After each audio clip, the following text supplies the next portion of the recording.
நீலத்திரை by இல்பர்ட் இடிலிப்பி. அவன் அவளை மிகவும் நேசித்தான், அவளும் அப்படியே. ஆனால் அவளை விட்டு அவன் விலக எண்ணினான். அவனுடைய மனம் மாறியதற்கு காரணம், நான் ஒரு மோகன சக்திக்கு கட்டுப்பட்டிருந்தேன். என் நண்பனே, இந்த சக்தியை யாராலும் தகர்க்க முடியாது. நான் இதை பற்றி உன்னிடம் கூற மகிழ்ச்சியடைகிறேன். என்னை பொறுத்த மட்டில் மயக்கும் மொழிகளில் கிறங்கிவிட்டேன், அல்லது மந்திரத்தாயத்தின் மகிமையில் ஆடுகிறேன் என நீயும் என் தாயும் நினைப்பது ஒரு பெண்ணின் மகோன்னத குணம், கனிந்த இதயம், இவற்றில் மனதை பறிகொடுத்தேன் என நான் கருதுவது ஆகிய எல்லாம் ஒன்றுதான். முக்கியமான விஷயம் என்னவென்றால், நான் சந்தோஷமாக இருக்கிறேன். என்னுடைய ஆனந்தத்தை யாராலும் தடுத்து நிறுத்த முடியாது. நீ நேர்மை உள்ளம் படைத்தவன், கரார் பேர்வழி அல்லவா? அப்படியானால் உள்ளதை சொல். என்னை சரி கட்டுவதற்காக தன்னால் முடியவில்லை என்று என் தாய் உன்னை அனுப்பியிருக்கிறாள், அப்படித்தானே? ஆனால் உன் காரியத்தை மேற்கொள்வதற்கு முன் நான் சொல்வதை கேள். பின்னர் அதற்கு முயற்சி செய்யக்கூடாது என்பதை நீ புரிந்து கொள்வாய். என் மனைவி இல்லாத சமயங்களிலெல்லாம் பயன்படுத்தி கொண்டு என்னுடைய தாயார், மகனே, என் மனவேதனை உனக்கு தெரியவில்லையா? உனக்கு ஒரு குழந்தையை தருவதற்கு இயலாத அந்த மலடியுடன் உன்னை பார்ப்பதற்கு என் மனம் எவ்வளவு கஷ்டப்படுகிறது என்று ஒப்பாரி வைப்பாள். இந்த கடுமையான வார்த்தைகளை கேட்டு சில சமயங்களில் நான் நடுங்குவேன். சில சமயங்களில் நீ என்னுடைய வாழ்க்கையில் தலையிடாதே என்பேன். அவளை என் மனைவியாக வரித்து கொண்டேன். அதற்காக நான் வருந்தவில்லை என்றும் கூறியுள்ளேன். சில மாதங்களுக்கு முன்னால் வரை என் தாயின் வார்த்தைகளை கவனிக்காமலே இருந்து வந்தேன். ஆனால் படிப்படியாக அவளுடைய சொற்கள் என் இதயத்தில் புகுந்தன. குழந்தைகள் இல்லாமல் நீ எவ்வாறு வாழ்க்கை இன்பத்தை அனுபவிக்கப் போகிறாய்? இவ்வாறு கூறினாள் தாய். நீ மனம் புரிந்து 10 ஆண்டுகள் ஆகிவிட்டன. கடவுள் சாட்சியாக கூறுகிறேன், குழந்தைகள் இல்லாத ஒரு வீட்டில் என்னால் சந்தோஷத்தையே பார்க்க முடியவில்லை. வாழ்க்கையின் இதய துடிப்பை நாம் குழந்தைகளின் மூலமே உணர்கிறோம். அவர்களுடைய மழலை மொழிகளிலும் கனிந்த சிரிப்பிலும் நம்முடைய துயரங்களை நாம் மறந்துவிடுகிறோம். கணவனுக்கும் மனைவிக்கும் இடையே உள்ள கசப்பை குழந்தைகளின் மூலம்தான் அகற்ற முடியும். அவள் கூறியது சரிதான். எங்கள் வாழ்க்கையிலையும் கசப்புத்தன்மை குடிப்புக ஆரம்பித்து விட்டது. சில சமயங்களில் மாலை நேரம் முழுவதையும் ஒரு வார்த்தை கூட பேசாமல் நாங்கள் கழிப்போம். நான் படிக்க ஆரம்பித்து விட்டால் அவள் தையல் வேலையை ஆரம்பித்து விடுவாள். நான் கொட்டாவி விட்டால் அவள் பெரிய கொட்டாவி விடுவாள். இளம் தம்பதிகள் இடையே இவ்வித உப்புச்சப்பில்லாத வாழ்க்கை எவ்வளவு பயங்கரமானதாக இருக்கும்! முன்னர் எல்லாம் நான் இதை பொறுமையுடன் சகித்து கொண்டேன். ஆனால் இப்பொழுது எனக்கு சஞ்சலமாக இருக்கிறது. எனக்கு தேவை குழந்தைகள்தானா? அப்படியானால் நான் ஏன் ஒரு முடிவுக்கு வரவில்லை? குழந்தைகளுக்காக மனைவியை தியாகம் செய்கிறவன் நான் ஒருவனாகத்தான் இருக்க முடியுமா? நூற்றுக்கணக்கானவர்கள், ஏன் ஆயிரக்கணக்கானவர்கள் இதைதான் செய்துள்ளார்கள். அவர்களை அதற்காக யாரும் கண்டிக்கவில்லையே. நண்பனே, நீண்ட நாட்களாக என்னையே நான் ஏமாற்றிக் கொண்டது போல் உன்னையும் ஏமாற்ற விரும்பவில்லை. என் கண்களுக்கு எனக்கு பின்னால் அழகிய பெண் உருவம் ஒன்று தோன்றும். அந்த பெண்ணை நினைத்து கொண்டு எங்களது மலட்டுத்தன்மைக்கு ஆறுதல் கொள்வேன். என் அப்பாவி மனைவியின் இடத்தில் 20 வயதை இன்னும் எட்டிப்பார் பிடிக்காத அந்த இளம் பெண்ணுக்கு இடம் தருவேன். ஒரு மனிதன் தன்னைத்தானே எவ்வாறு ஏமாற்றிக் கொள்கிறான்? இந்த பெண் என் தாயார் வீட்டுக்கு பக்கத்தில் இருந்தாள். என் தாயை பார்க்க போகும்போதெல்லாம் அவளையும் சந்தித்தேன். படிப்படியாக அவளை நான் சந்திப்பது அதிகரித்தது. முன்னர் வாரத்துக்கு ஒரு தடவை செல்வேன். இப்பொழுது தினசரியும் போக ஆரம்பித்து விட்டேன். அந்த புத்திசாலி பெண் எனக்கு எப்படியோ வலை விரித்து விட்டாள். என்னை அவள் பார்த்ததுமே நான் அவளது தலையில் விழுந்துவிட்டேன். பின்னர் அவள் எனக்கு நிபந்தனைகள் விடுத்துவிட்டாள். அவள் என்னை மணந்து கொள்ள சம்மதித்தும் விட்டாள். முதலில் என் மனைவியை விவாகரத்து செய்ய வேண்டும். பின்னர் அவளுக்கு 1000 பவுன் தர வேண்டும். திருமண நாளன்று 10 கேரட்டுகளுக்கு குறையாமல் ஒரு வைர மோதிரத்தை அவளுடைய விரலில் அணிய வேண்டும். இப்படிப்பட்ட நிபந்தனைகள். நான் எந்த நிபந்தனையும் ஏற்றுக்கொண்டிருக்கலாம். ஆனால் குறுக்கே நிற்பது அமைதியே உருவான யூகமில்லாத என் மனைவிதான். அவளுடைய சிந்தனையெல்லாம் என் திருப்திப்படுத்துவதைதான். எனவே நான் ஒரு முடிவுக்கு வந்தேன். அவளிடம் எப்படியாவது ஒரு தகராறை கிளப்புவது, விவாகரத்திற்கு அதை ஒரு காரணமாக கொள்வது. ஆனால் நான் தோல்வியடைந்தேன். கோபமாக நான் பேசும்போது என் மனைவி மலர்ந்த முகத்துடன் சமாதானம் கூறி வந்தாள். தகராறு செய்ய வேண்டும் என்று முரட்டுத்தனமாக நான் நடந்து கொண்டால் பொறுமையே உருவாக அன்பு இதயத்துடன் அவள் சமாளித்து கொண்டாள். இத்தகைய பண்பாட்டுடன் நடந்து கொள்ளும் ஒருத்தியிடம் இதயமே இல்லாதவர்களால் தான் சமாளிக்க முடியும். எனக்கு ஒரே குழப்பம். என்ன செய்வதென்று தெரியவில்லை. மோதிரத்தை வாங்கிவிட்டேன். மணத்திற்கான பட்டியல் தயாராகிவிட்டது. என் மனைவியை விவாகரத்து செய்துவிட்டு நான் விரும்பும் அந்த பெண்ணிடம் திருமண ஒப்பந்த பாத்திரத்தில் கையெழுத்திட வேண்டியதுதான். நீண்ட நேர சிந்தனைக்கு பின் ஒரு முடிவுக்கு வந்தேன். நான் வெளியூர் பயணம் போவதாகவும் திரும்பி வரும் வரை அவளை பெற்றோர் வீட்டில் இருக்க வேண்டும் என்று சொல்வது என்றும் தீர்மானித்தேன். அடிக்கடி இவ்வாறு வெளியூர் பயணம் போவதுண்டு. பின்னர் எல்லாவற்றையும் கூறி ஒரு கடிதம் எழுதுவது, இப்படி எல்லாம் சரியாகிவிடும். இதை முன்னரே ஏன் நான் நினைத்திருக்க கூடாது?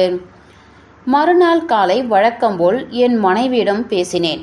ஆனால் அவளுடைய முகம் வெளுத்துவிட்டது. சோர்ந்து போய் நாற்காலியில் உட்கார்ந்தாள். நீண்ட நாட்களாக இதை நான் எதிர்பார்த்து கொண்டிருக்கிறேன் என்று இதயம் வெடிக்கும்படி சிரித்து கொண்டே கூறினாள். அவள் ஏன் அவ்விதம் சொல்ல வேண்டும்? ஒருவேளை என் எண்ணங்களை அவள் உணர்ந்து கொண்டாளா? இந்த நிலையில் எதையும் ரகசியமாக வைக்க முடியாது என்று முடிவில் நான் அவளிடம் மனம் விட்டு பேச விரும்பினேன். ஆனால் என்னால் பேச முடியவில்லை. வார்த்தைகள் வெளிவர மறுத்துவிட்டன.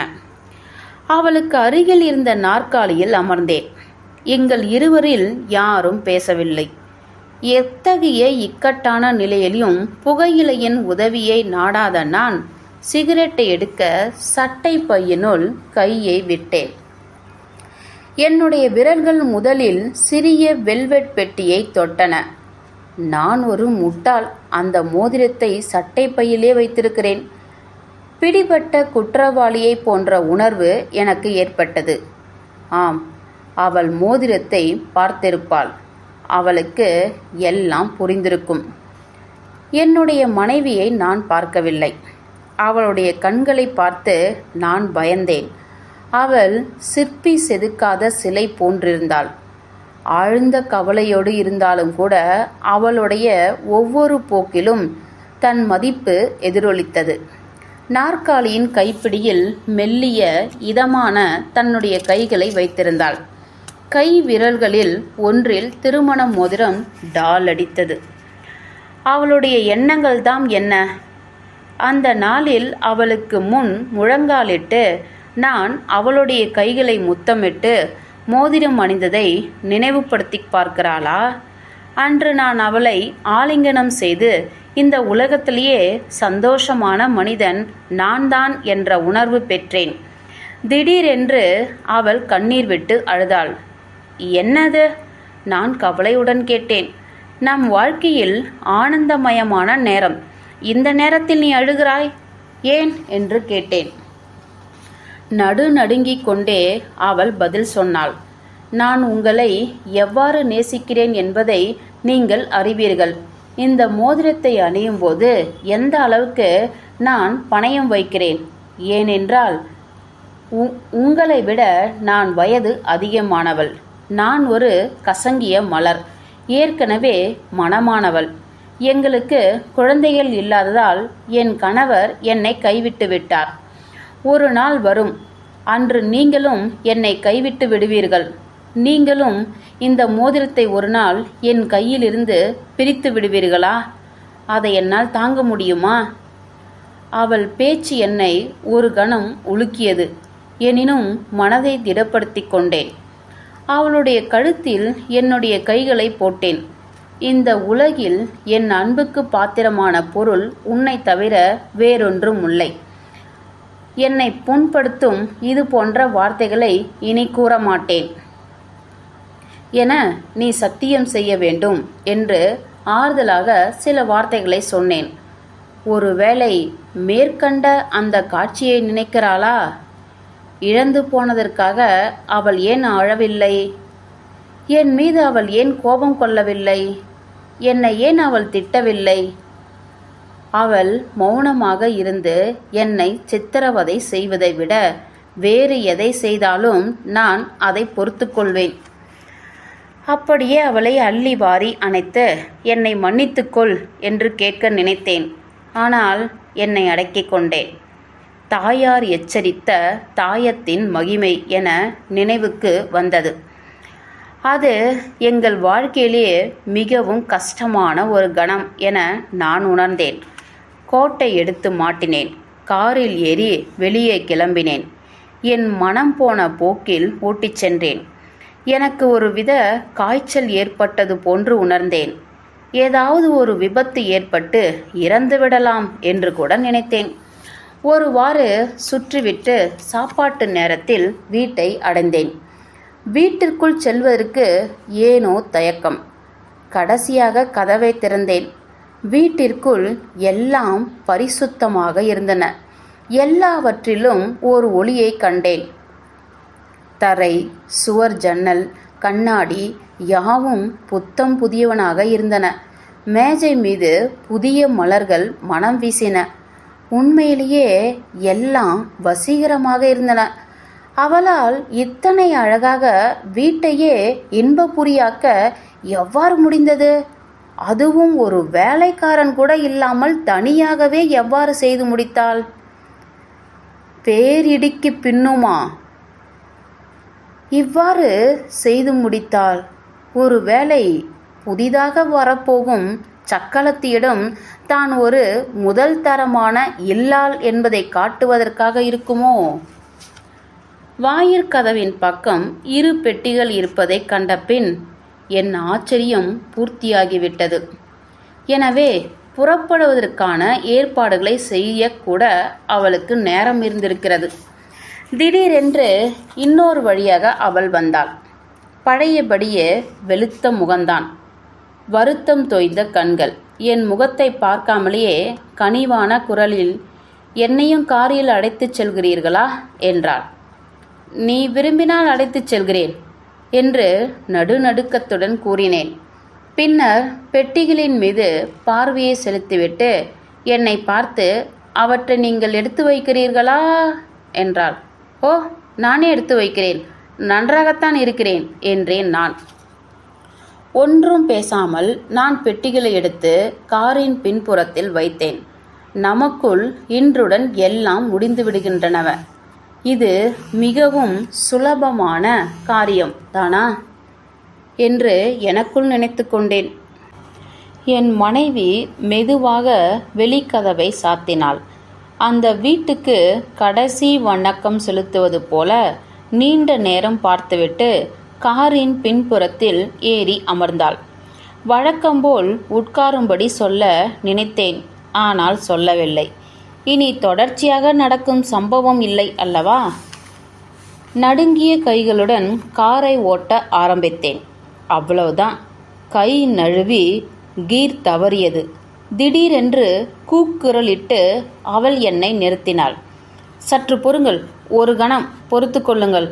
ஓய்வு எடுக்கும் அறையில் ஜன்னல் கதவை சாத்த மறந்துட்டேன். சூரிய வெளிச்சம் கடுமையாக இருக்கிறது. அந்த அறையில் இருக்கும் நமது நீலத்திரை வெளுத்து விடலாம் என்று கூறினாள். காரை நிறுத்தினேன். ஜன்னல் கதவை மூடுவதற்காக அவள் வீட்டிற்கு சென்றாள். எனக்கு களைப்பாய் இருந்தது. ஸ்டீரிங் வட்டத்தின் மீது தலையை வைத்து கண்களை மூடினேன். அப்பாவி பெண்! இனி அந்த நீலத்திரை வந்து இவளுக்கு என்ன செய்ய போகிறதோ என நினைத்தேன். எனக்கு நன்றாக நினைவிருக்கிறது. அந்த அற்புதமான நீல வர்ண திரையை வாங்குவதற்கு முன் அவள் எத்தனை கடை ஏறி இறங்கியிருப்பாள். அந்த திரைக்கு பூ போடுவதில் எத்தனை நாட்களை கழித்திருப்பாள். எங்கள் வீட்டுக்கு வருகிற எல்லோருமே அந்த திரையில் உள்ள பூ வேலைப்பாட்டை பார்த்து ரசிப்பார்கள். என் மனதில் மின்னல் மின்னியது. நீ ஒரு தாய், இந்த வீட்டின் தாய். அந்த வீட்டை நீதான் உருவாக்கினாய். எனவே அந்த வீட்டில் உள்ள பொருட்கள் அழிந்து விடாமல் இருக்க, கெட்டு போகாமல் இருக்க நீ பாடுபடுகிறாய். குழந்தையாய் தாய் பேணுவது போன்று நீ வீட்டை பேணுகிறாய். நான் இதயம் இல்லாதவன். அவள் விரும்பி நேசிக்கும் வீட்டை அவளிடமிருந்து நான் கொள்ளையடிக்க நினைத்தேன். அவள் குழந்தைகளுக்கு தாயாக இல்லாத ஒரே காரணத்தினால் இவ்வாறெல்லாம் என் சிந்தனைகள் சுழன்றன. என் மனக்கண் முன்னால் 20 வயது நிரம்பாத அந்த மங்கை வந்தாள். கடுகடுப்பான குரலில், குழந்தை பெறவில்லை என்பதற்காகத்தான் அவளை விரட்டுகிறாளா, அல்லது நீ என் மீது உள்ள காதலினாளா என்று அவள் கூறுவது போல இருந்தது. காரிலிருந்து வெளியே துள்ளினேன். 2:08 தோட்டத்தை கடந்து வீட்டினுள் நுழைந்தேன். கதவருகில் சென்றதும் என் முகமும் என் மனைவியின் முகமும் நேருக்கு நேர் சந்தித்தன. அவளது கையை பிடித்து பின்னுக்கு இழுத்து அவள் அறைக்குள் சென்றேன். என் அன்பே, இங்கேயே இருந்து அந்த நீலத்திரையை ரசித்து கொண்டிருந்தால் எவ்வளவு இன்பமாக இருக்கும் என்றேன். அவள் புரிந்து கொண்டாள். அருகில் இருந்த நாற்காலியில் அமர்ந்தாள். அவளது கண்களில் நீர் மல்கியது. துன்பம் நேரும்போது கண்ணீர் வராமல் தடுக்கும் சக்தி அவளுக்கு உண்டு. ஆனால் ஆனந்த கண்ணீரை அவளால் தடுத்து நிறுத்த முடியவில்லை. பின்னர் மறுபடியும் தலையை குனிந்து அவளுடைய கைகளை நான் ஆசை தீர முத்தமிட்டேன்.